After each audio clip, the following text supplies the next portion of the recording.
इस संस्था के आचार्य श्री मोहन दुबे जी से आग्रह करते हैं कि बागवानी के विषय में तथा गुरुकुल के विषय में सभी के लिए कुछ कुछ जानकारियाँ उपलब्ध कराएं, ऐसा हम आग्रह करेंगे।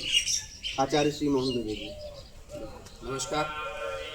गुरुर्ब्रह्मा गुरुर्विष्णु गुरुर्देवो महेश्वरः, गुरुः साक्षात् परब्रह्म तस्मै श्री गुरुवे नमः। वक्रतुंड महाकाय सूर्यकोटि समप्रभ निर्विघ्नं कुरु मे देव सर्वकार्येषु सर्वदा।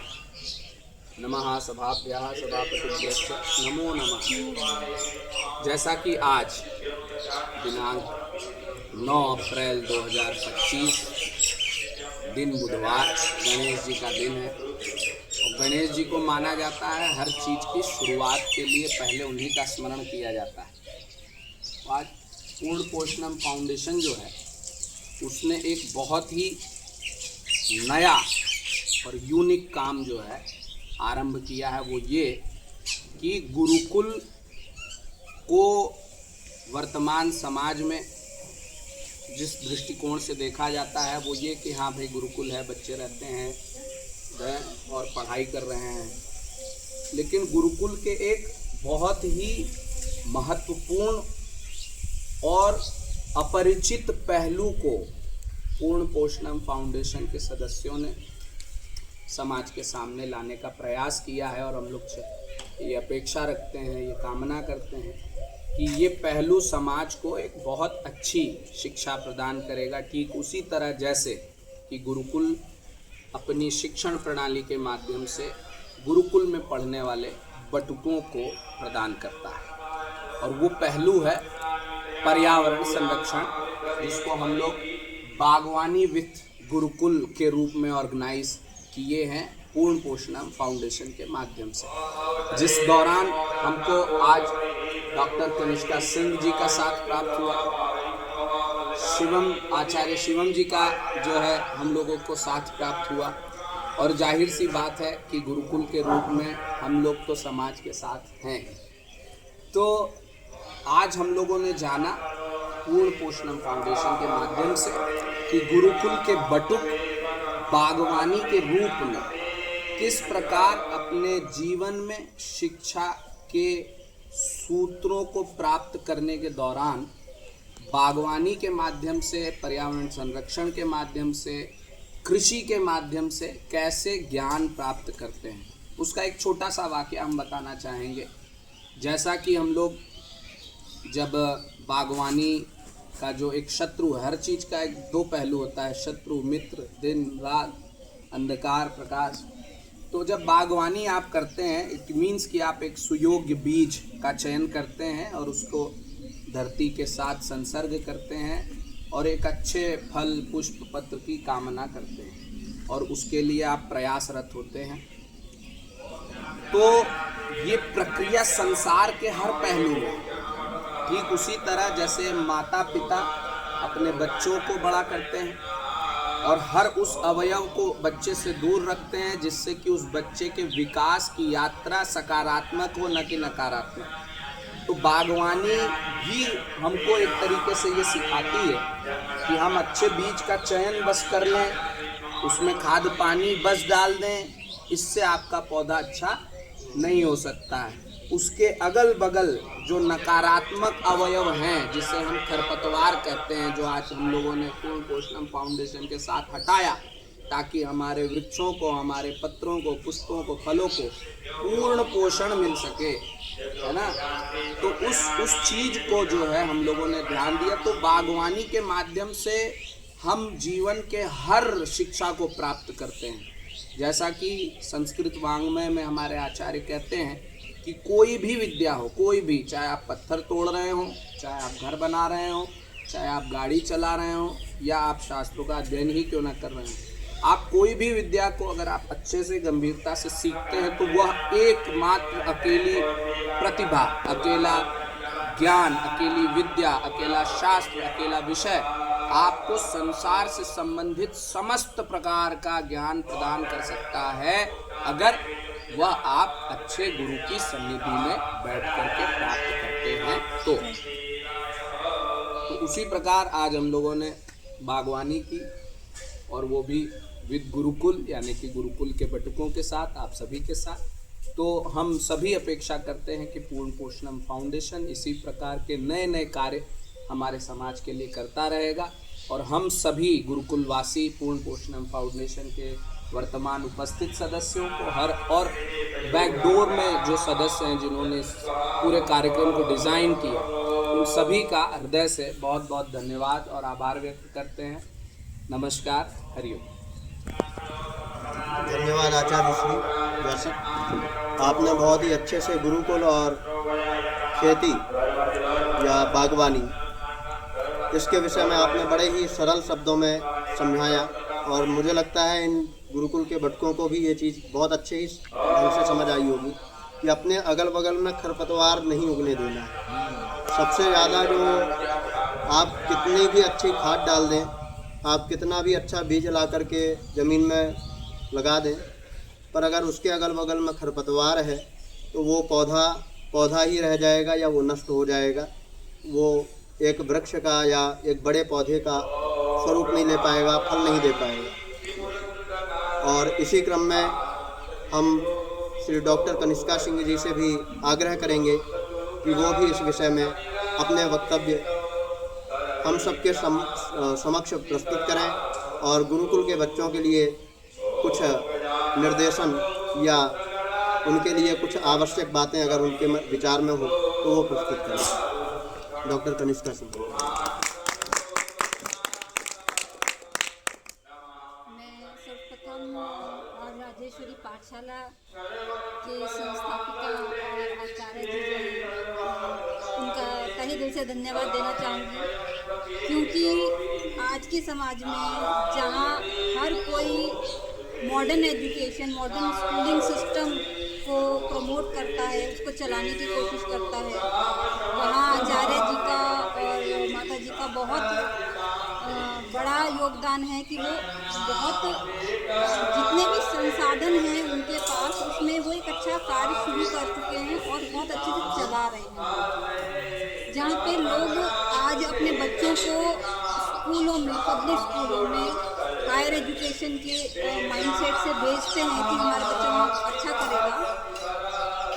आचार्य जी जो हैं गुरुकुल पद्धति को बढ़ाने के लिए, उसको रीरूट करने के लिए जो भी प्रयास कर रहे हैं वो सराहनीय है, और उससे भी ज़्यादा है कि हमें ये मौका दिया कि हम जो है गुरुकुल के बच्चों के साथ आज का ये कार्यक्रम कर पाएँ, क्योंकि हम जितनी भी चीज़ें देखते हैं जीवन में, वो हमारे जितने भी ज़्यादा हम मॉडर्न लाइफस्टाइल को जीते जाते हैं उतनी ज़्यादा कॉम्प्लेक्स हो जाता है। जो हमारी गुरुकुल शिक्षा थी, या जो हमारा वैदिक परंपरा थी, जो हमारा भारतीय समाज में जो एक सिस्टम था, चाहे वो घर परिवार को लेके हो, चाहे वो स्कूलिंग सिस्टम को लेके हो, चाहे वो अपने हमारे भोजन को लेके हो, ये सारी चीज़ें जो है हमारी दैनिक दिनचर्या में इतनी ज़्यादा प्रभावी होती हैं कि हमारी मनोस्थिति, हम जिन चीज़ों का चयन करते हैं, चाहे वो अपने जीवन में खुद के लिए हो, चाहे अपने संबंधों में हो, चाहे वो अपनी शिक्षा में हो, चाहे वो अपने कार्यों में हो, उसमें बहुत ज़्यादा रोल प्ले करता है। बहुत ज़्यादा उसका डे टू डे लाइफ की जो चीज़ें हैं, जो कि आज की तारीख में बच्चे खोते जा रहे हैं। आप कितनी भी चीज़ें देखिए, आज की तारीख में माँ बाप के पास शहरों में कोई संसाधनों की कमी नहीं है, बावजूद इसके उनका एक छोटा सा बच्चा जो कि अभी 5 साल का है, वो दवाइयाँ इतनी लेता है, वो आज की तारीख में उनको मेंटल इश्यूज, मानसिक रोग जो है इतने ज़्यादा हो गए हैं। डिप्रेशन एक छोटे से बच्चे में आप देखें, बड़ा बच्चा होता है तो वो उन चीज़ों को हैंडल नहीं कर पाता है, और ये इतना ज़्यादा बढ़ चुका है कि आप देखेंगे कि छोटे छोटे बच्चों में या बहुत यंग टीनेजर्स में बहुत एग्रेसिव बिहेवियर आता है। ये चीज़ें कहाँ से आ रही हैं? हमारी दिनचर्या से आ रही है। जो हम खाना खाते हैं, जो हम भोजन ग्रहण करते हैं, जैसा हम अपनी हमारा माहौल, वातावरण रहता है, जैसा लाइफस्टाइल रहता है, ठीक है, उससे बहुत ज़्यादा प्रभावी रहती है चीज़ें। अगर हम उनको ठीक कर लें तो हमारी बहुत सारी चीज़ें जो हैं वो ठीक हो जाएंगी, खासकर कि शरीर और मन से जुड़ी। अगर हम आहार की बात करते हैं तो शरीर जो है हमारा आहार पे चल रहा है। उसके बिना वो आप सीमेंट नहीं खा सकते, आप पैसा नहीं खा सकते, कुछ भी नहीं खा सकते। आप खाएंगे भोजन ही। तो जैसा भोजन होगा वैसा शरीर होगा, वैसा ही आपका मन होगा, ठीक है। और अगर वो नेचुरल नहीं है, यानी कि जैविक नहीं है, नेचुरल एनवायरनमेंट में उसमें चीज़ें नहीं हैं, तो जो भी विषैली चीज़ें उसमें आ रही हैं वो आपके अंदर भी आएंगी और आपके मन में भी आएंगी, ठीक है। जैसे अत्यधिक गुस्सा आना, ठीक है, अपने भावों को संतुलित ना रख पाना बहुत कोशिशों के बावजूद भी। और जब हम बड़े होते हैं तो ये एक आम प्रक्रिया है कि हम हर पीढ़ी हर उम्र में हमारे अंदर कुछ बदलाव होते हैं, लेकिन उनमें क्या होता है कि पहले जब हम गुरुकुल पद्धति से जब हम पढ़ते थे, सीखते थे, जीवन चलाते थे, तो उसमें भी हम डेवलप होते थे। उसमें हमारी ये संतुलन करने की जो कला है वो बढ़ती थी।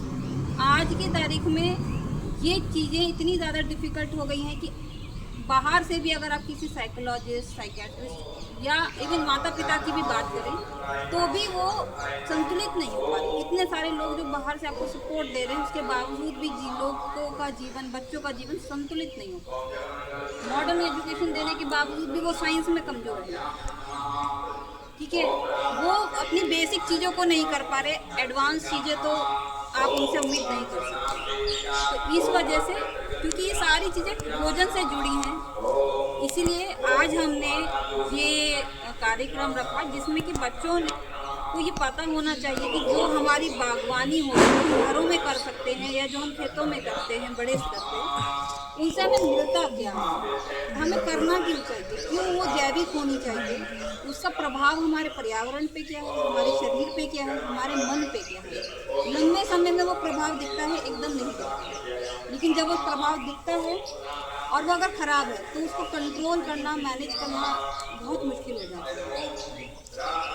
इसलिए आज की तारीख में मैं कहूँगी सभी बच्चों को, चाहे आप शहरों में रह रहे हैं, चाहे आप गांव में रह रहे हैं, किसी भी स्तर पे हैं, अपने स्तर से गुरुकुल पद्धतियों को, गुरुकुल की चीज़ों को, जीवन शैली को अपने जीवन में लेके आएं, क्योंकि वही एकमात्र आपके जीवन को जो है उच्चतम स्तर पे लेके जाएगा।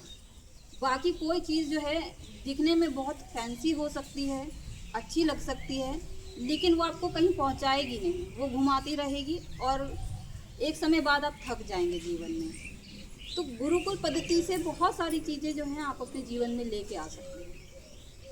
और जब हम बड़े होते हैं, बच्चे होते हैं, तो बहुत सारी चंचलता होती है, बहुत सारे सवाल होते हैं हमारे जीवन में कि अब एक तो उम्र का बदलाव, ठीक है, ऊपर से जब हम बाहर चमकीली चीज़ें देखते हैं तो हमें अपने पास जो चीज़ें हैं उसको लगता है कि क्या वो हमारे पास ठीक है, क्या हम समाज में एडजस्टेड हैं, एक्सेप्टेड हैं।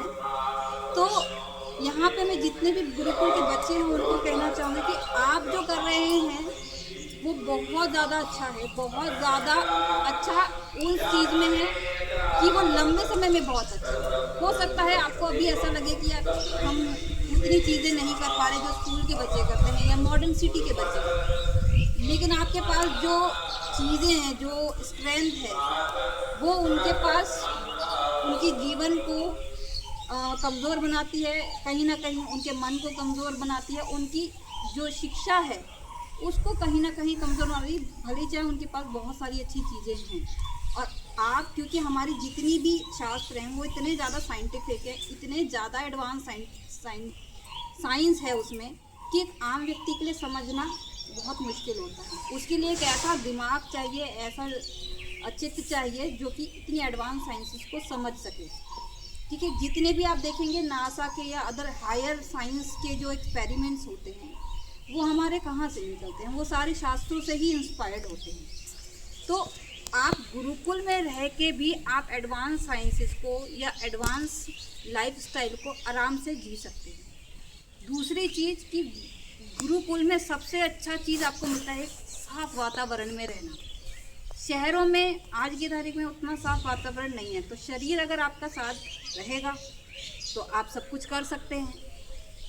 शरीर साथ नहीं देगा तो आपके लिए हर पड़ाव पे जो है बड़ी समस्याएं आएंगी। मन अगर विचलित है तो बहुत सारी चीज़ें आप कर सकते हैं, जैसे आज यहाँ पे आप करते भी होंगे मेडिटेशन, ध्यान योग जो है वो आप गुरुकुलों में एक दैनिक दिनचर्या का हिस्सा है, जो कि स्कूलों में मतलब शायद कुछ स्कूलों में करवाया जाता हो, लेकिन वो उस तरह से नहीं है कि वो बच्चों की मनोस्थिति को स्थिर कर सके।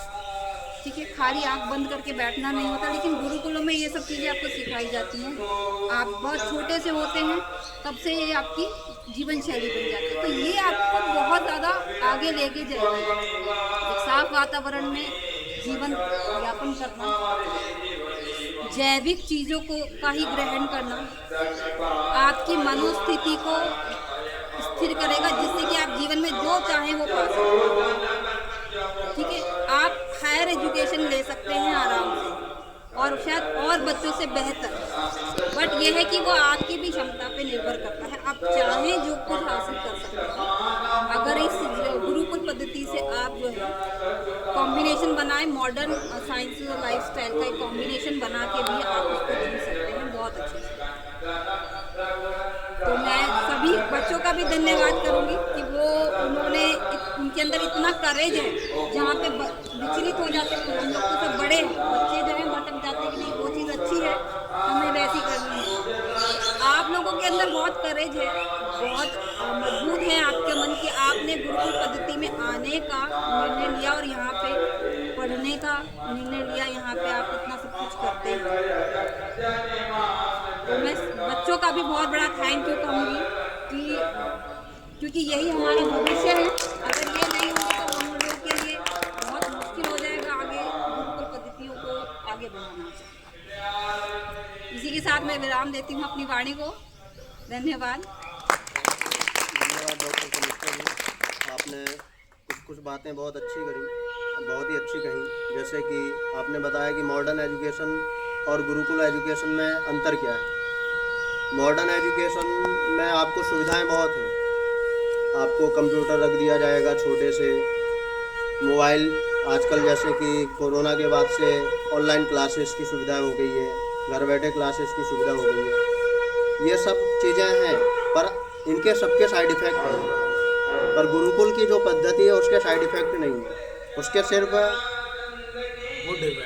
गुड इफ़ेक्ट हैं। साइड इफ़ेक्ट कुछ भी नहीं है, बैड इफ़ेक्ट कुछ भी नहीं है। पर जितने भी मॉडर्न एजुकेशन है सबके साइड इफ़ेक्ट हैं, क्योंकि उनको सिर्फ टारगेट पूरे करने होते हैं। गुरुकुल कोई टारगेट लेकर के नहीं चलता है। गुरुकुल का सिर्फ एक ही टारगेट या एक ही लक्ष्य होता है कि अच्छा व्यक्तित्व का एक अच्छा इंसान बनाना। जब अच्छा व्यक्तित्व होगा, अच्छा इंसान होगा, तभी वो बेहतर कुछ कर पाएगा अपने जीवन में, और सिर्फ अपने लिए नहीं अपितु समाज के लिए, संसार के लिए भी अच्छा कर सकता है, जैसा कि हमारी ऋषि परंपरा में होते चला आया है।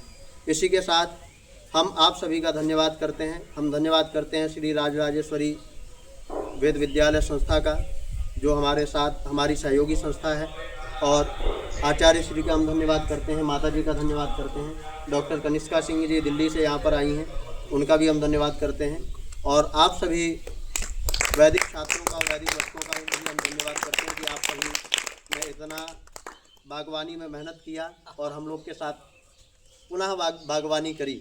इसके लिए आप सभी का भी बहुत बहुत धन्यवाद। जय विश्वनाथ।